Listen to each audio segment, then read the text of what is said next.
বিসমিল্লাহির রহমানির রহিম। Hello my dear student, আসসালামু আলাইকুম। তোমাদের সকলকে অনেক অনেক প্রীতি ও শুভেচ্ছা জানিয়ে শুরু করছি আজকের আলোচনা। আমার আজকের আলোচনায় থাকছে এসএসসি রসায়ন অধ্যায় 6 মূলের ধারণা ও রাসায়নিক গণনা, লেকচার 10। এই অংশে আজকে আমি তোমাদেরকে দুটি গাণিতিক সমস্যার সমাধান করে দেখাবো। এই দুটি গাণিতিক সমস্যার একটি হচ্ছে লিমিটিং বিক্রিয়ক সংক্রান্ত, আরেকটি হচ্ছে উৎপাদের শতকরা পরিমাণ সংক্রান্ত। আসো এই দুটি গাণিতিক সমস্যা আমরা সমাধান করতে চেষ্টা করি। আমি লিখে রেখেছি, দেখো, এসএসসি রসায়ন অধ্যায় 6 মূলের ধারণা ও রাসায়নিক গণনা, লেকচার 10। 1 নম্বর গাণিতিক সমস্যাটি 26.5 গ্রাম সোডিয়াম কার্বনেটের সাথে 25 গ্রাম হাইড্রোক্লোরিক অ্যাসিড যোগ করলে কোনটি আগে নিঃশেষ হবে হিসাব করো। দেখো, তোমরা জানো যে একাধিক বিক্রিয়কের মধ্যে যে বিক্রিয়কটি সম্পূর্ণরূপে নিঃশেষ হয়ে যায় সেই বিক্রিয়কটিকে বলা হয় লিমিটিং বিক্রিয়ক। তো আমাদের কাছে এখানে জিজ্ঞাসা করেছে কোনটি আগে নিঃশেষ হয়ে যাবে, অর্থাৎ কোনটি লিমিটিং বিক্রিয়ক আমরা হিসাব করে সেটা বের করতে পারবো। এই জন্য আমাদেরকে একটা বিক্রিয়া লিখতে হবে। আসো আমরা বিক্রিয়াটা লিখব, কার সাথে কার? সোডিয়াম কার্বনেটের সাথে হাইড্রোক্লোরিক অ্যাসিডের। এই জন্য আমরা 1 নাম্বার দিয়ে প্রথমেই লিখব সংশ্লিষ্ট বিক্রিয়া সমীকরণ। দেখো, সংশ্লিষ্ট বিক্রিয়া সমীকরণ, সংশ্লিষ্ট বিক্রিয়া সমীকরণ, বিক্রিয়ার সমীকরণ সেটা কি? সোডিয়াম কার্বনেট, দেখো sodium carbonate Na2CO3, sodium carbonate plus 2 অণু হাইড্রোক্লোরিক অ্যাসিড লাগবে, এরো sodium chloride plus carbon dioxide plus পানি। এখানে 2 অণু সোডিয়াম ক্লোরাইড হবে, অর্থাৎ 1 অণু সোডিয়াম কার্বনেট 2 অণু সোডিয়াম হাইড্রোক্লোরিক অ্যাসিডের সাথে বিক্রিয়া করে 2 অণু সোডিয়াম ক্লোরাইড 1 অণু কার্বন ডাইঅক্সাইড এবং 1 অণু পানি তৈরি করে সমতাবিধান হয়ে গেছে। এইটার নিচে আমরা আণবিক ভর লিখব। দেখো 23 × 2 প্লাস কার্বন হচ্ছে 12 প্লাস 16 × 3, এভাবে করলে এটাতে আসবে 106 গ্রাম। আর এখানে দেখো 2 ব্র্যাকেট দিয়ে হাইড্রোজেন হচ্ছে 1 প্লাস 35.5 ইকুয়াল টু হবে 73 হবে, কারণ 36.5 ডাবল করলে 73 মানে 73 হবে। তাহলে আমরা কিন্তু এই কথা বলতে পারি 106 গ্রাম সোডিয়াম কার্বনেট বিক্রিয়া করে 73 গ্রাম হাইড্রোক্লোরিক অ্যাসিডের সাথে। আবার এই কথাও বলতে পারি 73 গ্রাম হাইড্রোক্লোরিক অ্যাসিড বিক্রিয়া করে 106 গ্রাম সোডিয়াম কার্বনেটের সাথে।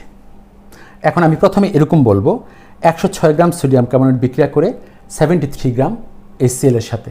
এরপরে দেখব 26.5 গ্রাম সোডিয়াম কার্বনেট বিক্রিয়া করে কত গ্রাম HCl এর সাথে সেটা বের করব।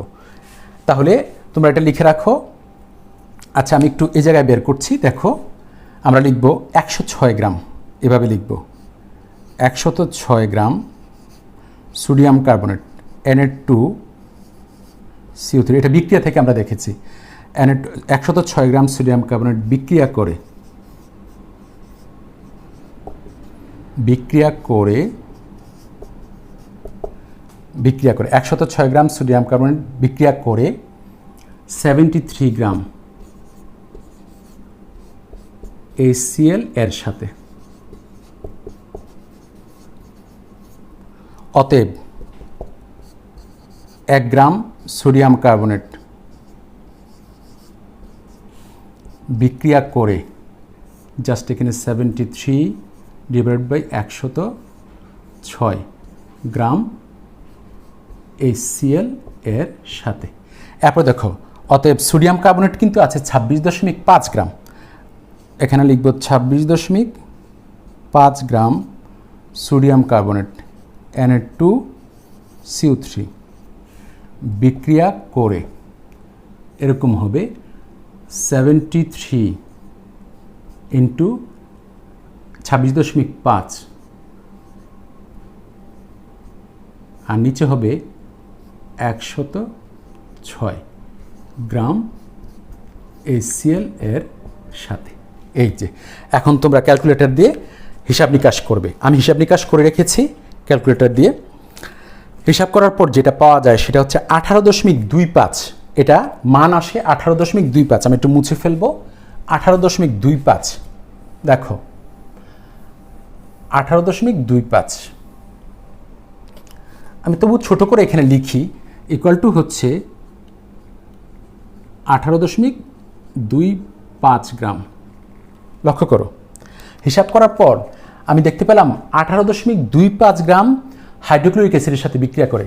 তো হাইড্রোক্লোরিক অ্যাসিড কত গ্রাম আছে দেখো তো 25 গ্রাম, তাহলে কি হাইড্রোক্লোরিক অ্যাসিড থেকে যাবে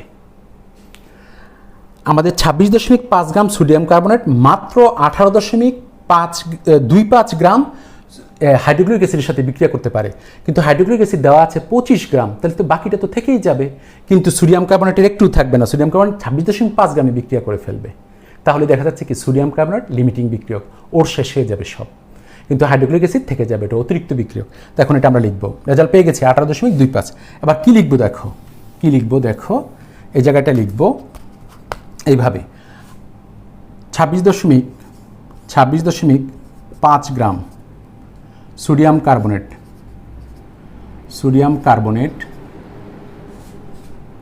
18.25 গ্রাম HCl এর সাথে সম্পূর্ণরূপে বিক্রিয়া করে, সম্পূর্ণরূপে বিক্রিয়া করে ফলে মিশ্রণে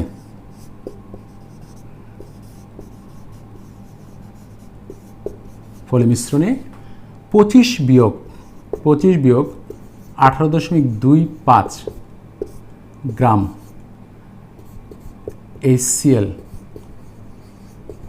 থেকে এত গ্রাম HCl বা বিয়োগ করে, বা দেখো HCl বা কত আসে বিয়োগ করলে আসে 6.75 গ্রাম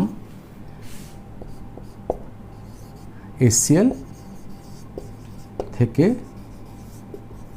যাবে, অর্থাৎ এক্ষেত্রে না থেকে যাবে, এবং কিন্তু সোডিয়াম কার্বনেট থাকবে না, কিন্তু সোডিয়াম কার্বনেট অবশিষ্ট থাকবে না।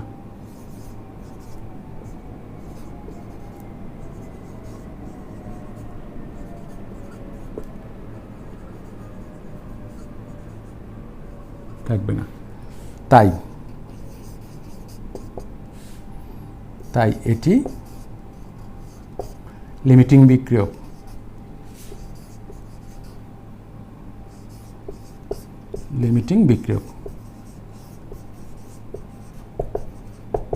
এটি লিমিটিং বিক্রিয়ক এবং এটি আগে শেষ হয়ে যাবে, এটি আগে নিঃশেষ হয়ে যাবে, নিঃশেষ হয়ে যাবে,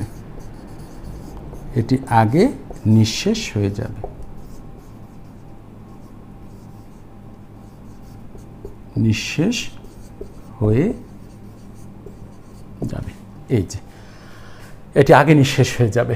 তাহলে আমরা বুঝে গেলাম যে 1 নম্বরের মধ্যে লিমিটিং বিক্রিয়ক হচ্ছে সোডিয়াম কার্বনেট এবং অতিরিক্ত বিক্রিয়ক হচ্ছে হাইড্রোক্লোরিক অ্যাসিড এবং তার 6.75 গ্রাম থেকে যাবে। যদি আমাদেরকে এই প্রশ্নটার মধ্যে বলতো যে অতিরিক্ত বিক্রিয়কটি কি এবং এটি কত গ্রাম থেকে যাবে, তাহলে অ্যান্সার কিন্তু হতো অতিরিক্ত বিক্রিয়কটি হচ্ছে হাইড্রোক্লোরিক অ্যাসিড এবং সেটি 6.75 গ্রাম থেকে যাবে। এরকম কিন্তু চেঞ্জ করে প্রশ্নটা হতে পারে যে এই বিক্রিয়ায় অতিরিক্ত বিক্রিয়ককে এবং তার পরিমাণ কত, তখন অতিরিক্ত বিক্রিয়ক হবে হাইড্রোক্লোরিক অ্যাসিড এবং তার পরিমাণ হবে 6.75। কিন্তু এখন প্রশ্ন করেছে মানে কোনটি আগে নিঃশেষ হয়ে যাবে, সোডিয়াম কার্বনেট আগে নিঃশেষ হয়ে যাবে, সেটা থাকবে না, এটাই হচ্ছে লিমিটিং বিক্রিয়ক। আলহামদুলিল্লাহ আমরা 1 নাম্বার কমপ্লিট করে ফেলেছি, আশা করি তোমরা বুঝতে পেরেছ। এবার আমরা দেখো 2 নাম্বার সমাধান করব। 2 লক্ষ্য করো 80 গ্রাম ক্যালসিয়াম কার্বনেটকে তাপ দিয়ে 39 গ্রাম ক্যালসিয়াম অক্সাইড পাওয়া যায়, উৎপাদের শতকরা পরিমাণ নির্ণয় করো। তো এটার জন্য আমাদেরকে একটা বিক্রিয়া লিখতে হবে, সংশ্লিষ্ট বিক্রিয়া সমীকরণ, কারণ এটার মধ্যে যে সূত্র আছে সেই সূত্রটা হচ্ছে উৎপাদের শতকরা পরিমাণ ইকুয়াল টু হচ্ছে উপরে হচ্ছে যে বিক্রিয়ায় প্রাপ্ত উৎপাদের পরিমাণ আর উপরে হবে বিক্রিয়া প্রাপ্ত উৎপাদের পরিমাণ ইন্টু 100, নিচে হচ্ছে রাসায়নিক বিক্রিয়া থেকে হিসাবকৃত উৎপাদের পরিমাণ। তো এই এখন এই জন্য রাসায়নিক বিক্রিয়াটা লাগবে। তাহলে সংশ্লিষ্ট বিক্রিয়ার সমীকরণ আমি এটা লিখব, সংশ্লিষ্ট বিক্রিয়ার সমীকরণ 2, সংশ্লিষ্ট বিক্রিয়ার সমীকরণ, সংশ্লিষ্ট বিক্রিয়ার সমীকরণ।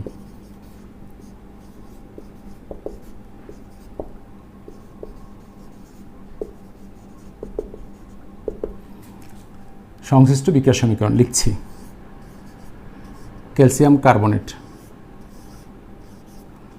উত্তপ্ত করা হলে calcium oxide plus carbon dioxide উৎপন্ন হয়। এই যে এখন দেখো এটার ভর হচ্ছে, ক্যালসিয়ামের ভর হচ্ছে 40 যোগ কার্বন হচ্ছে 12 পারমাণবিক ভর প্লাস 16 ইন্টু 3, এটা করলে হবে 100, আর এটা হবে 40 যোগ 16 ইকুয়াল টু হবে 56। এবার দেখো 100 গ্রাম ক্যালসিয়াম কার্বনেট থেকে ক্যালসিয়াম অক্সাইড পাওয়া যায় 56 গ্রাম। লিখছি 100 গ্রাম ক্যালসিয়াম কার্বনেট থেকে ক্যালসিয়াম অক্সাইড পাওয়া যায়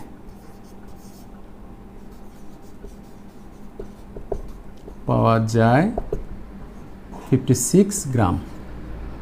অতএব 1 গ্রাম ক্যালসিয়াম কার্বনেট থেকে ক্যালসিয়াম অক্সাইড পাওয়া যায় 56 ডিভাইডেড বাই 100 গ্রাম।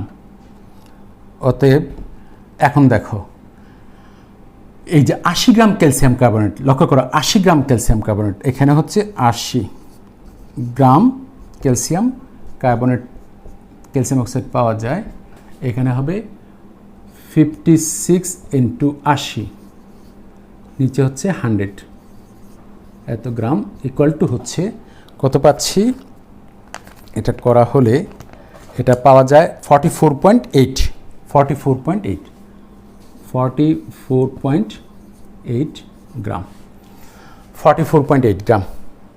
লক্ষ্য করো 80 গ্রাম ক্যালসিয়াম কার্বনেট রিয়েকশন অনুসারে 44.8 গ্রাম ক্যালসিয়াম অক্সাইড পাওয়ার কথা, কিন্তু দেখো অ্যাকচুয়ালি ক্যালসিয়াম অক্সাইড পাচ্ছে হচ্ছে 39 গ্রাম।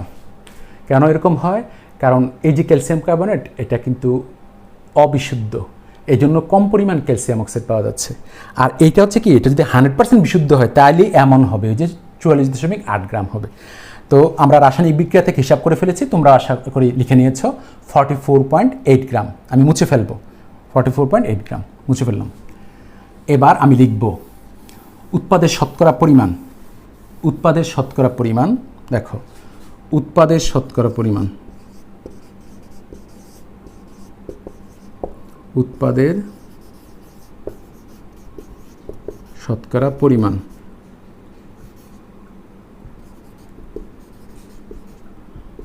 ইকুয়াল টু,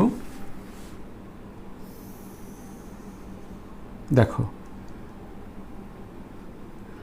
রাসায়নিক বিক্রিয়া থেকে, নিচে হবে রাসায়নিক বিক্রিয়া থেকে, রাসায়নিক বিক্রিয়া থেকে, বিক্রিয়া থেকে হিসাবকৃত উৎপাদের পরিমাণ,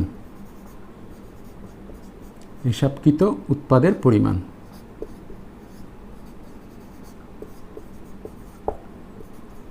পরিমাণ আমরা গত লেকচারে এটা পড়েছি।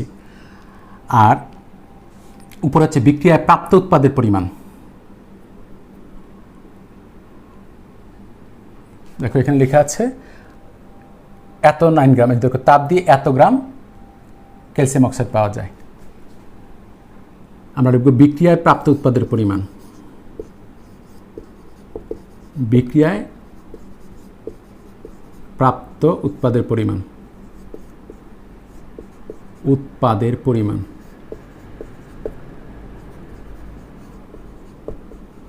পরিমাণ ইন্টু 100। দেখো এটা কিন্তু আমরা হিসাব করিনি, এটা ওনারা বিক্রিয়া করার পর দেখা গেল কি ক্যালসিয়াম অক্সাইড পেয়েছে 39 গ্রাম, বাস ওইটা আমরা লিখেছি বিক্রিয়া প্রাপ্ত উৎপাদের পরিমাণ ইন্টু 100 ডিভাইড বাই রাসায়নিক বিক্রিয়া থেকে হিসাবকৃত উৎপাদের পরিমাণ। রাসায়নিক বিক্রিয়া থেকে হিসাব করেছি আমরা, সেটার মানটা আমরা এখন লিখব।